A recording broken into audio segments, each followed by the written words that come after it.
अल्हम्दुलिल्लाहि वकफ़ा वसलामुन अला इबादिहिल्लज़ीना इस्तफ़ा अम्मा बअदु फ़अऊज़ु बिल्लाहि मिनश शैतानिर रजीम बिस्मिल्लाहिर रहमानिर रहीम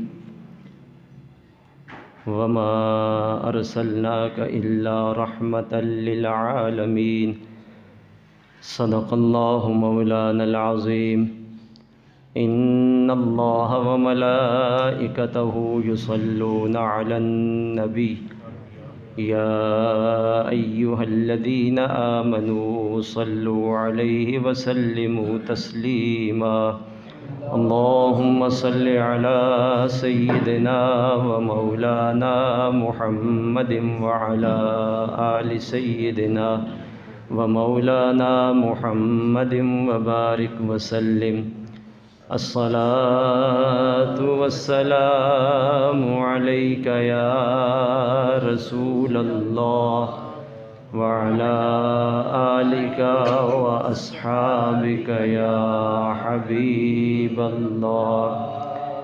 अस्सलातु वस्सलामु अलैका या रहमतल लिल आलमीन व अला आलिका व अस्हाबिका या शफ़ीअल मुज़निबीन।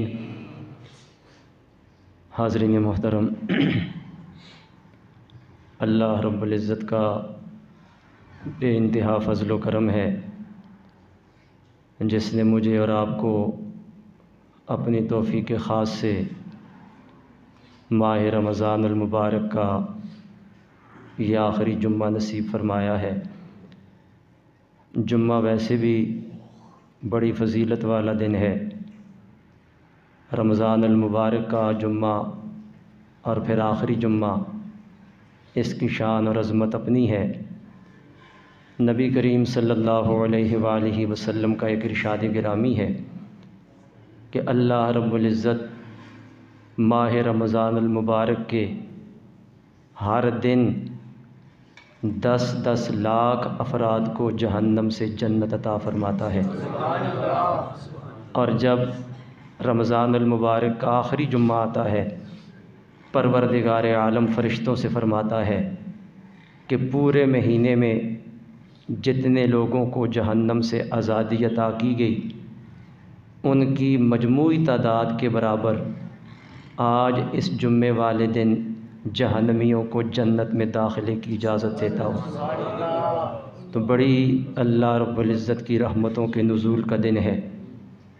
और इस दिन परवरदिगार आलम की रहमत अपने पूरे जोश पर होती है।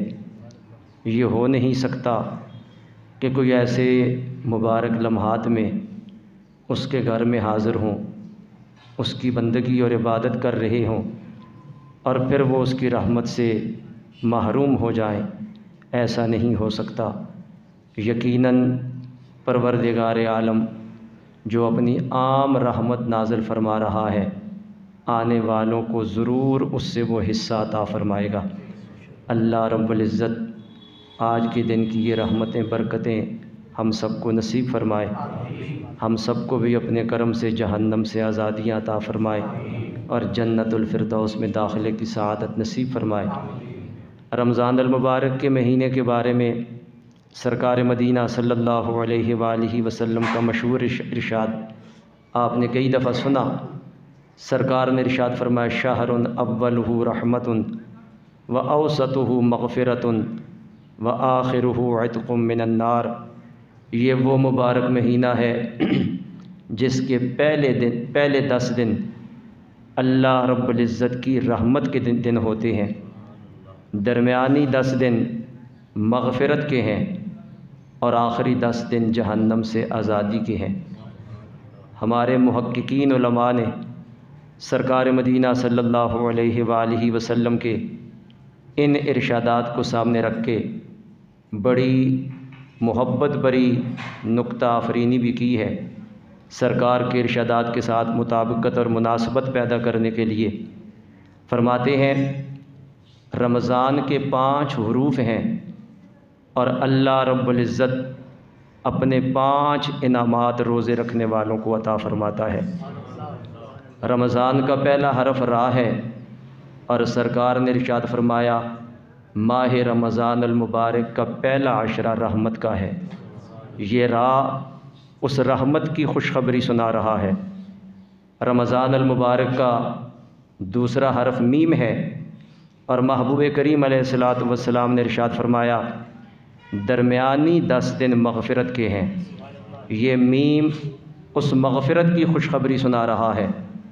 और रमज़ान अल मुबारक का तीसरा हरफ बाद है और महबूब करीम अलैहिस्सलातु वस्सलाम ने फरमाया आखिरुहु इत्क़ुम मिनन नार, गोया जो रमज़ान अल मुबारक के रोज़े आदाब के साथ रखता है परवरदिगार आलम उसे जन्नत में दाखिले की ज़मानत अता फ़रमा देता है।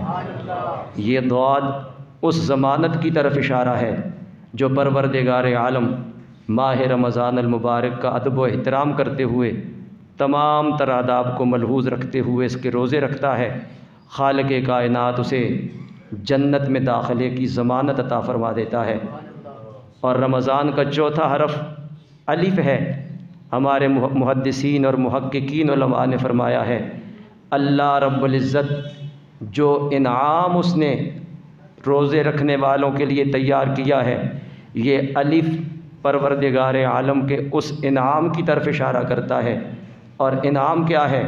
हदीस कुदसी है, परवरदिगार आलम फरमाता है अस्सौमु ली व अना अजज़ी बिही, रोज़ा मेरे लिए रखा जाता है और इसकी जज़ा भी मैं ख़ुद अता फ़रमाता हूँ। तो ये चौथा हरफ अलिफ इस इनाम की तरफ इशारा करता है कि रोज़ा खालिक़े कायनात के लिए रखा जाता है और इसका अजर भी मालिक ख़ुद अता फ़रमाता है।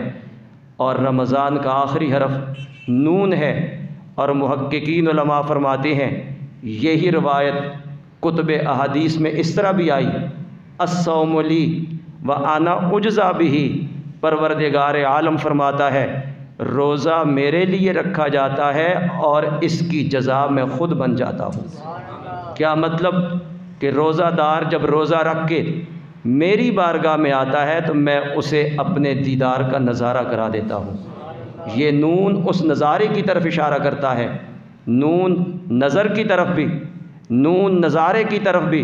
गोया बता दिया जो तमाम तर आदाब के मुताबिक इस माह मुबारक के रोज़े रखता है, परवरदिगार आलम पर्दे और हिजाब उठा के उसे अपने दीदार का नज़ारा करा देता है। तो ये बड़ी रहमतों वाला, बड़ी बरकतों वाला महीना हमारे पास आया। अल्लाह रब्बुल इज़्ज़त ये सारी सआदतें बरकतें हम सबको नसीब फरमाए। आज ये माह मुबारक हमसे रुखसत हो रहा है। खालिक़े कायनात आइंदा फिर ज़िंदगी में सेहत व आफ़ियत के साथ इस मुबारक मेहमान का इस्तकबाल करने की सआदत नसीब फरमाए। मैंने आप हज़रात के सामने कुरान मुक़द्दस की बड़ी मशहूर आया करीमा तिलावत की है, जिसमें अल्लाह रब्बुल इज़्ज़त ने अपने महबूब करीम सल्लल्लाहु अलैहि वसल्लम की तारीफ़ व तौसीफ़ फरमाई है वमा अरसलनाका इल्ला रहमतल लिल आलमीन। तर्जुमा आप सारे हज़रात जानते हैं। खालिक़े कायनात फरमाता है ए महबूब सल्लल्लाहु अलैहि वसल्लम, हमने आपको तमाम जहानों के लिए सिर्फ़ रहमत बना के भेजा है। इसका एक पहलू तो ये है सरकार की ज़ात रहमत है, और इसी का एक दूसरा पहलू है जिस तरह सरकार की ज़ात रहमत है, इसी तरह महबूब की हर बात भी उम्मत के लिए रहमत है। सरकार की हर तालीम भी उम्मत के लिए रहमत है। ये हो नहीं सकता रहमत वाले नबी की तालीमात पे कोई अमल करे और फिर वो नुकसान उठाए, ऐसा नहीं हो सकता। जैसे महबूब की ज़ात रहमत है उम्मत के लिए, ऐसे ही महबूब का हर इरशाद और महबूब की हर तालीम ये भी उम्मत के लिए रहमत है। आज ज़हमत में क्यों घिरे हुए हैं, बेचैनियों में क्यों मुब्तला हैं, परेशानियों में क्यों घिरे हुए हैं? इसलिए कि हमने रहमत की तालीमात को छोड़ दिया है और ज़हमत की तालीमात पे अमल कर दिया है। महबूब के इरशादात को छोड़ दिया, महबूब की तालीमात को छोड़ दिया। नतीजा ये निकला जब रहमत भरी तालीमात को छोड़ा है और ज़हमत वाली तालीमात पे अमल किया है तो बेचैनी का शिकार हो गए, परेशानी का शिकार हो गए, बदअमनी का शिकार हो गए। अगर आज भी महबूब की वो रहमत भरी तालीमात उनको सीखने का जज्बा हो, अमल का जज्बा हो, उन पे अमल करें। ये नहीं हो सकता कि सरकार का उम्मती महबूब के इरशादात पे अमल करे और फिर नुकसान उठाए, ऐसा मुमकिन नहीं है। खालिक़ कायनात ने महबूब करीम अलैहिस्सलातु वस्सलाम को इस उम्मत के साथ वो शफ़क़त और मोहब्बत करने का अंदाज़ अता फ़रमाया है। सरकार अपने उम्मती के साथ इतनी मोहब्बत करते हैं, किसी की माँ अपनी औलाद से इतनी मोहब्बत नहीं करती जितनी सरकार अपनी उम्मत के साथ मोहब्बत करते हैं। और ये तो कुरान मुक़द्दस में इरशाद है, अज़ीज़ुन अलैहि मा अनित्तुम, क्या महबूब की उम्मती कांटा तुम्हें चुभता है, बेचैन मेरा महबूब हो जाता है। तुम्हारा मुशक्क़त में पड़ना, तुम्हारा तकलीफ़ में पड़ना मेरे महबूब को बेचैन कर देता है। उम्मती तकलीफ़ में हो, महबूब बेचैन हो जाते हैं। बल्कि अहादीस का मुताला किया जाए, एक बड़ा मोहब्बत भरा वाक़या सामने आता है। ग़ज़वा बदर ख़त्म हुआ, कुफ़ार के 70 कैदी, 70 तो मारे गए, 70 कैदियों को मुसलमान बांध के मदीना मुनव्वरा ले आए और मस्जिद नबवी, सरकार का काशाना अक़दस मस्जिद नबवी के पास है, मस्जिद नबवी के साथ उनको एक जगह पे ठहराया गया। उनके हाथ पाँव मजबूती से बांध दिए गए। वो ज़ख्मी भी थे, कुछ करा रहे थे, हाय हाय कर रहे थे। सारी रात रब के महबूब अपने बिस्तर पे करवटें बदलते रहे, बेचैन रहे। सुबह सहाबा इकराम ने देखा, अर्ज़ किया आका बेचैनी कैसी है? सरकार दिन के थके हुए थे, मक्का मुकरमा से मदीना शरीफ का काफ़ी फासला, दिन को जिहाद में थे, थके हुए भी थे। इसके बावजूद सरकार सारी रात आराम नहीं कर सके, सारी रात बिस्तर पे करवटें बदलते रहे। पूछा गया या रसूलल्लाह बेचैनी का सबब क्या है? इरशाद फरमाया, कैदियों की आहें मुझे सोने नहीं देती। ये सारी रात कराते रहे, इनको ज़ख्मों की वजह से तकलीफ़ थी, ये बंधे हुए थे उस वजह से तकलीफ़ थी, इनका कराहना मुझे सोने नहीं देता, मुझे चैन नहीं आता। इरशाद फरमाया जाओ इनकी रस्सियाँ खोल दो। सरकार ने उनकी रस्सियाँ खुलवा दी। हमारे मुहद्दिसीन ने यहाँ पे लिखा है ये कौन लोग थे? ये वो थे जिन्होंने सारी ज़िंदगी महबूब करीम अलैहिस्सलातु वस्सलाम को अज़ियतें दी थी, तकलीफ़ें दी थी और जुल्म और सितम का बाज़ार गर्म कर रखा था। और आज जब वो कैदी बन के आए, महबूब करीम अलैहिस्सलातु वस्सलाम ऐसे रहमतुल लिल आलमीन हैं कि दुख देने वाले जो काफिर हैं उनकी तकलीफ़ भी सरकार को सोने नहीं देती, सरकार बेचैन हो जाते हैं। अरे अज़ियत देने वालों की तकलीफ़ महबूब को सोने नहीं देती, दुरूद पढ़ने वालों की तकलीफ़ महबूब को कितना बेचैन करती होगी। जो हर वक्त सरकार का ज़िक्र करते हैं, सरकार की बारगाह में दुरूद व सलाम के नजराने पेश करते हैं, उम्मती बेचैन हो तो महबूब कितने बेचैन होते होंगे। महबूब को अपनी उम्मत के साथ बड़ी मोहब्बत है, बड़ी शफ़क़त है, ज़ात भी रहमत है, महबूब की हर बात भी रहमत है। तो महबूब की बातों पे अगर अमल किया जाए, दोनों जहानों में फ़लाह और कामयाबी है। सरकार के इरशादात करीमा में से मैंने चंद अहादीस आज की गुफ्तगू के लिए, एक हदीस है सरकार की, सरकार से कुछ सवालात पूछे गए और महबूब करीम अलैहिस्सलातु वस्सलाम ने कुछ जवाबात इरशाद फरमाए, वो मैं लिख के लाया हूँ। वही रहमत भरी तालीमात, रहमत भरा एक पैगाम आपके ज़ौक़ की नज़र कर रहा हूँ। सहाबी सरकार की बारगाह में हाज़िर हुए, अर्ज़ की या रसूलल्लाह अय्युल आमाल अहब्बु इलल्लाह, आका अल्लाह रब्बुल इज़्ज़त को सारे अमलों में से बढ़ के महबूब और प्यारा अमल कौन सा है? सरकार ने इरशाद फरमाया अस्सलातु लिवक्तिहा, नमाज को उसके वक्त पे अदा करना ये रब को सबसे बढ़ के महबूब है, सबसे बढ़ के प्यारा है। नमाज भी प्यारी और नमाज को अपने वक्त पे अदा करना ये अमल बंदे का अल्लाह रब्बुल इज़्ज़त को सबसे बढ़ के महबूब और प्यारा है। रमज़ानुल मुबारक में हम एहतमाम करते हैं नमाज़ों के अदा करने का।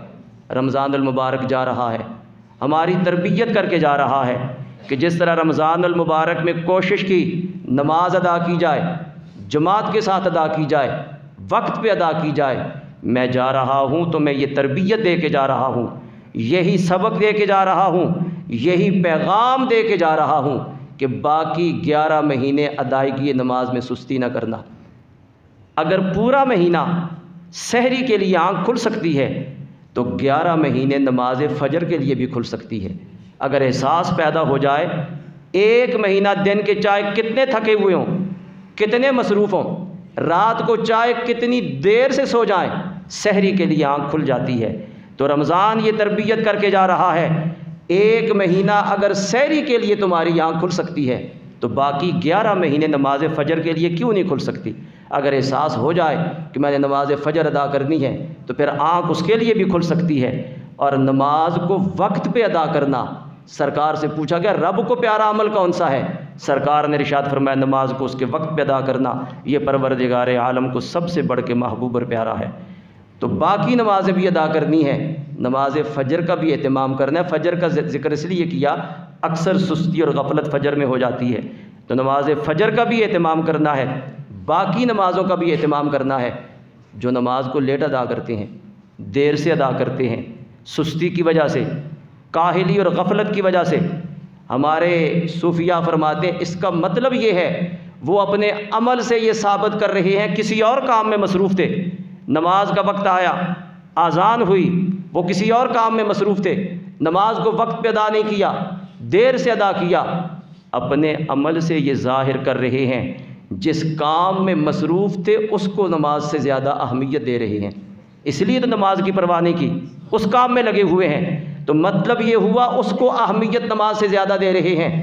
और जो सारे काम छोड़ के जैसे ही अज़ान की आवाज़ सुनता है फ़ौरन मस्जिद में पहुंचता है, वो अपने अमल से साबित कर रहा है कि मुझे अपने काम से मोहब्बत नहीं, रब के बुलावे से जितनी मोहब्बत है। बुलावा आ गया, मैंने हर काम छोड़ दिया है और छोड़ के मालिक की बारगाह में हाज़िर हो गया हूँ। वो अपने अमल से साबित कर रहा है मुझे नमाज से मोहब्बत है और ऐसी मोहब्बत कि इसके लिए मैं हर कुर्बानी देने के लिए तैयार हूँ। अब हमें अपने किरदार का जायज़ा लेना चाहिए। मस्जिदों से अज़ान की आवाज़ आए तो हमारा तर्ज़ अमल क्या होता है? क्या फ़ौरन मस्जिद में पहुँचते हैं या अपने काम में लगे रहते हैं, अपनी सुस्ती गफलत में लगे रहते हैं, नमाज को वक्त गुजार के पढ़ते हैं? हमें अपना मुहासबा करना चाहिए। तो सरकार ने फरमाया सबसे पहला अमल जो अल्लाह रब्बुल इज़्ज़त को सबसे बढ़ के महबूब और प्यारा है वो नमाज को वक्त पे अदा करना है। सहाबी ने पूछा सुम्मा अय्यु, आका इसके बाद कौन सा अमल प्यारा है? सरकार ने इरशाद फरमाया बिर्रुल वालिदैन, माँ बाप के साथ हुस्न सुलूक करना ये रब को सबसे बढ़ के महबूब और प्यारा है। वालिदैन के साथ हुस्न सुलूक, वालिदैन की खिदमत व इताअत, वालिदैन का दिल खुश करना। बल्कि हमारे मुहद्दिसीन ने यह भी लिखा है कि रियाकारी बहुत बड़ा जुर्म है।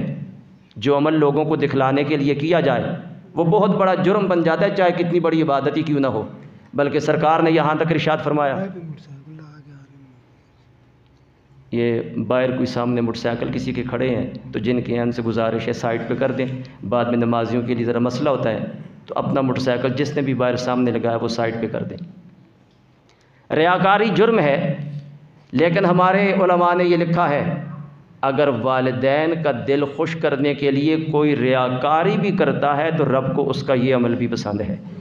उनका दिल खुश करने के लिए मसलन वालिदैन ने कोई बात कह दी, तबीयत को नागवार गुजरी, अंदर घुटन महसूस की, लेकिन चेहरे पे मुस्कुराहट है, अंदर उसको तकलीफ़ है लेकिन ज़ाहिर नहीं कर रहा, चेहरे पे मुस्कुराहट है ताकि मेरे वालिदैन का दिल मेरे किसी अमल से नाराज़ ना हो जाए।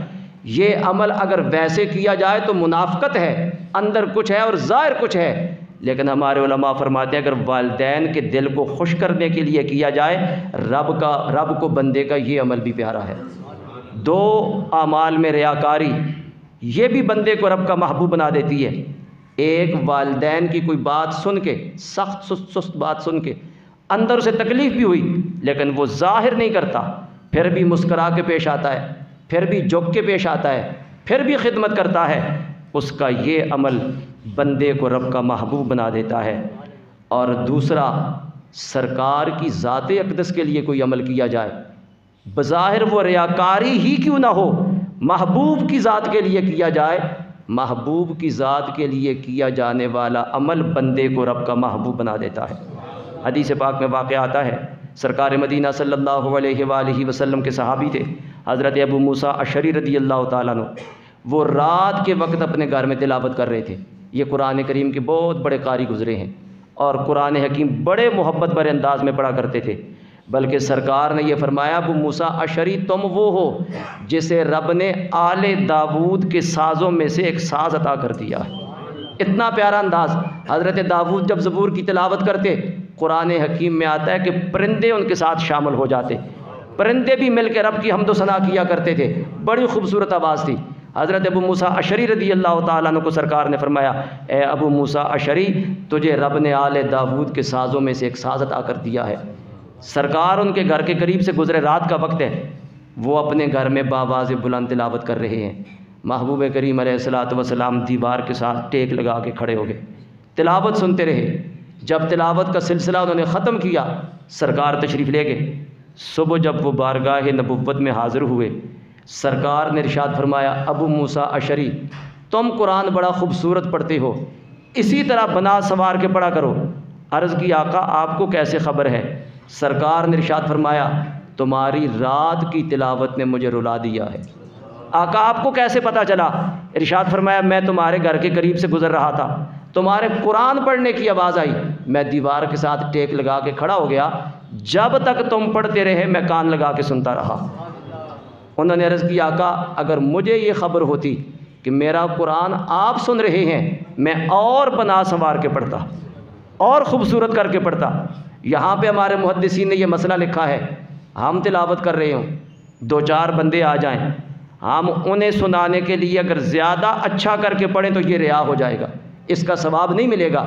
लेकिन यही अमल अगर महबूब के लिए किया जाए तो बंदे का ये अमल भी बंदे को रब का महबूब बना देता है। जब उन्होंने सरकार की खिदमत में ये अर्ज़ की कि अगर मुझे पता होता आप सुन रहे हैं और बना संवार के पढ़ता, तो सरकार ने ये नहीं फरमाया कि अगर मुझे राज़ी करने के लिए बना संवार के पढ़ते तो ये तो रिया हो जाएगी, इस पे तो कोई सिला नहीं मिलेगा। सरकार खामोश हो गए, महबूब की खामोशी बता रही है उम्मत का सुनना और है, मुस्तफ़ा का सुनना और है। अगर उम्मती को दिखाने के लिए पढ़ोगे तो रिया हो जाएगी, कोई फ़ायदा नहीं होगा, लेकिन सरकार को सुनाने के लिए पढ़ोगे तो रब इस पर भी अपनी बारगाह का कुर्ब अता फरमा देगा। तो दो अमल, एक वालिदैन की खिदमत, उन्हें खुश करने के लिए अंदर कुछ है, ज़ाहिर कुछ कर रहे हो, रब इस अमल पे भी अपनी बारगाह का कुर्ब अता फरमाता है। और दूसरा, महबूब करीम अलैहिस्सलातु वस्सलाम की खुशनूदी के लिए अगर उनको राज़ी करने के लिए उसने बज़ाहिर कोई अमल कर दिया सरकार के लिए, अल्लाह रब्बुल इज़्ज़त इस अमल को भी कबूल फरमा लेता है। तो सरकार, साहबी ने पूछा, सबसे रब को बढ़ के महबूब और प्यारे अमाल कौन से हैं? तो सरकार ने एक फरमाया, नमाज को वक्त पे अदा करना। दूसरा इरशाद फरमाया, वालिदैन के साथ हुस्न सलूक करना। साहबी ने फिर पूछा, सुम्मा अय्यो या रसूलल्लाह, आका इसके बाद रब को कौन सा अमल प्यारा है? इरशाद फरमाया, अल जिहाद फ़ी सबीलिल्लाह, अल्लाह रब्बुल इज़्ज़त के रास्ते में जिहाद करना, ये परवरदिगार आलम को बढ़ के महबूब और प्यारा अमल है।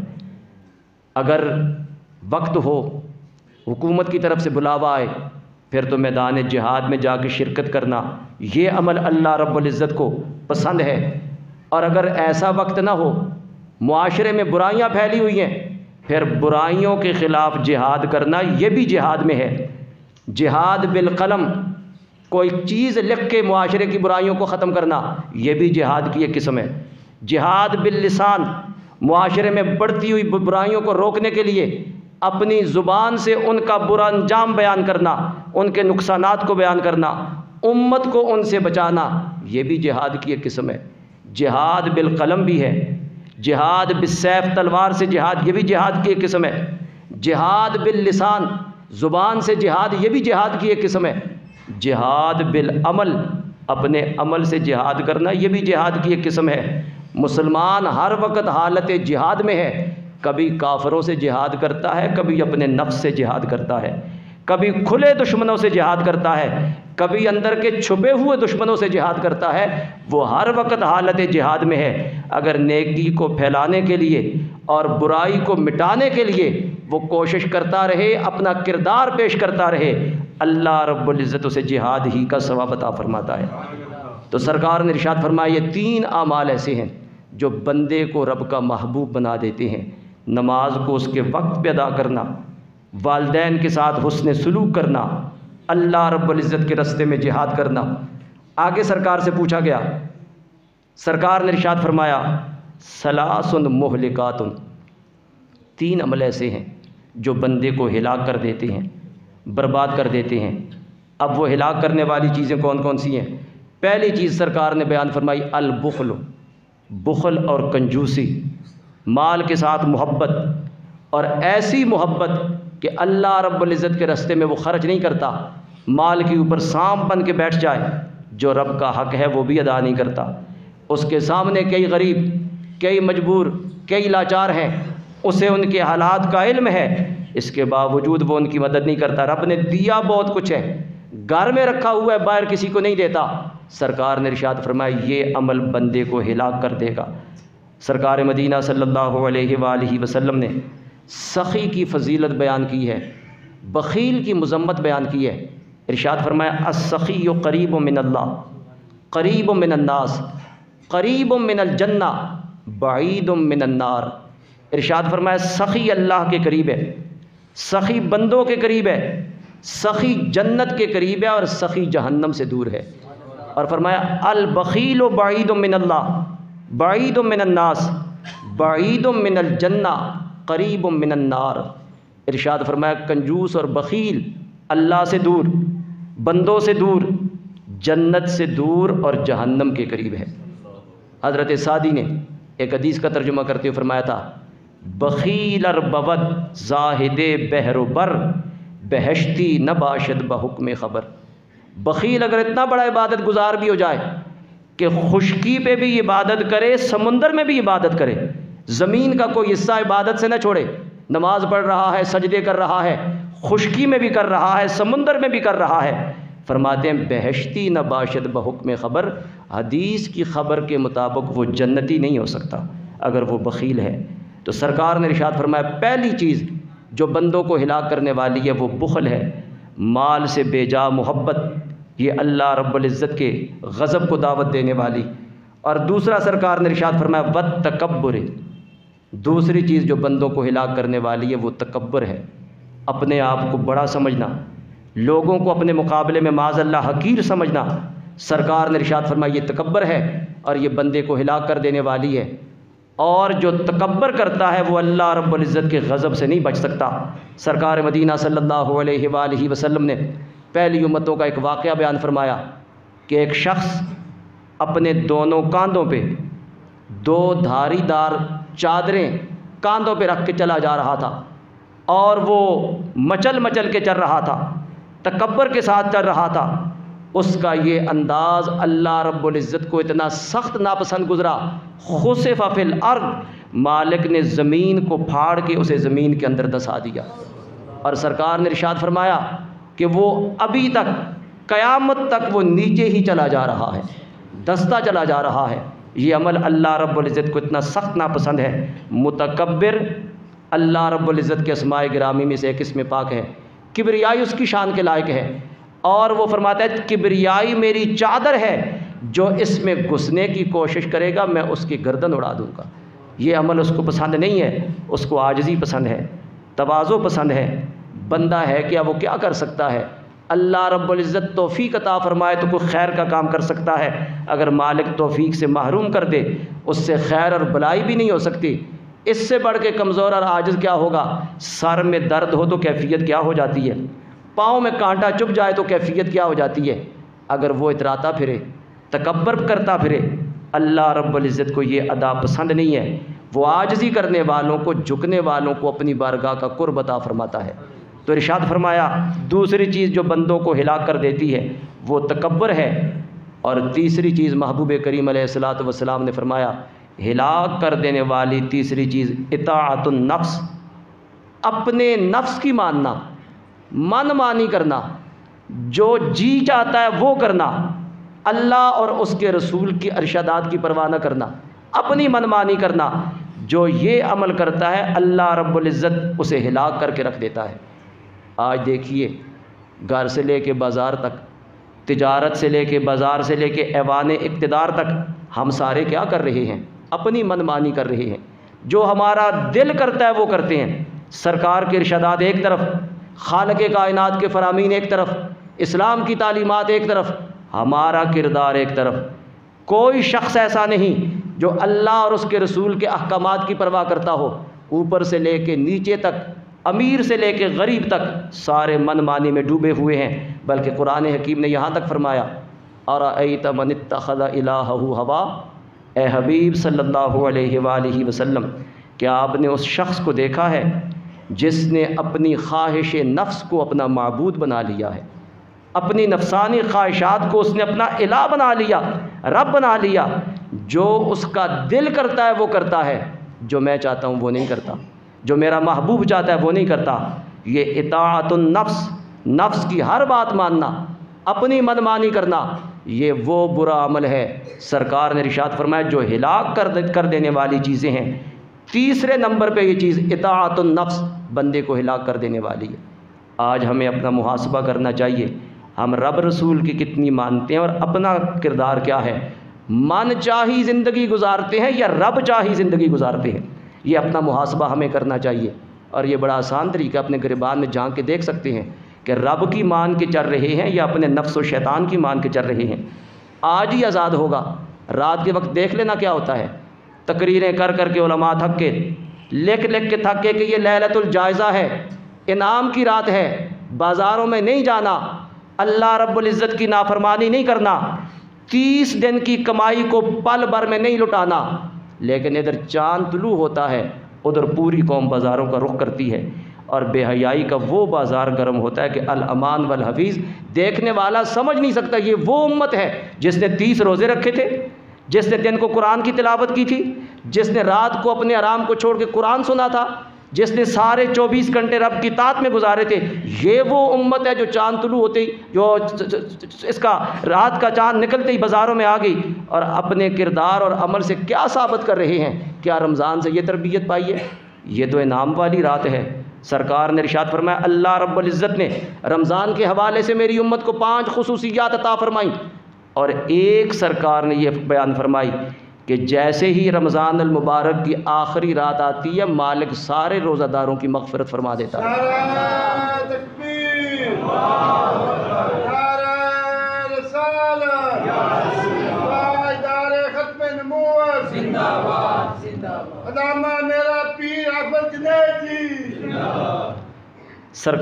सरकार से पूछा गया, या रसूलल्लाह ये जो इनाम मिलने वाला है मग़फ़िरत की सूरत में, क्या यही रात लैलतुल क़द्र है?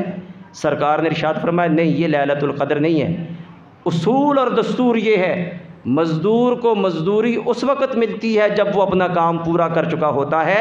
माह रमज़ान अल मुबारक में बंदों को अल्लाह रब्बुल इज़्ज़त ने जो हुक्म दिया, जो फ़राइज़ इन पे आयद किए, इन्होंने वो पूरे कर दिए। मालिक ने मग़फ़िरत की सूरत में मज़दूरी अता फरमा दी। ये तो इनाम लेने की रात है, मज़दूरी हासिल करने की रात है, ना कि रब के गज़ब को दावत देने की। सारा महीना गुजर गया और हम अपने सारे कामों को इसलिए हमने रोक के रखा कि जैसे ही आखिरी रात आएगी सारे काम रात को ही करने हैं, रात को ही बाज़ार जाना है। हालांकि ये रात तो मुसल्ले पे गुजारने की है, ये रात तो रब के घर में गुजारने की है। सरकार ने इरशाद फरमाया, जो ईद उल फितर और ईद उल अज़हा की रात को क़याम करे, रब की इबादत करे, अल्लाह की बंदगी में गुजारे, उस दिन उसका दिल नहीं मरेगा जिस दिन सारे लोगों के दिल मर जाएंगे। सब के दिल जिस दिन मर जाएंगे, सरकार ने फरमाया उसका दिल नहीं मरेगा। तो ये तो इनाम की रात है, मज़दूरी हासिल करने की रात है, मग़फ़िरत की रात है। बाज़ार की जुल्माती फ़िज़ाओं में जाके सारी कमाई को लुटाने की रात नहीं है। वो ताजर बड़ा ही बेवकूफ़ है जो पूरा महीना माल जमा करे और एक लम्हे में सारा लुटा दे।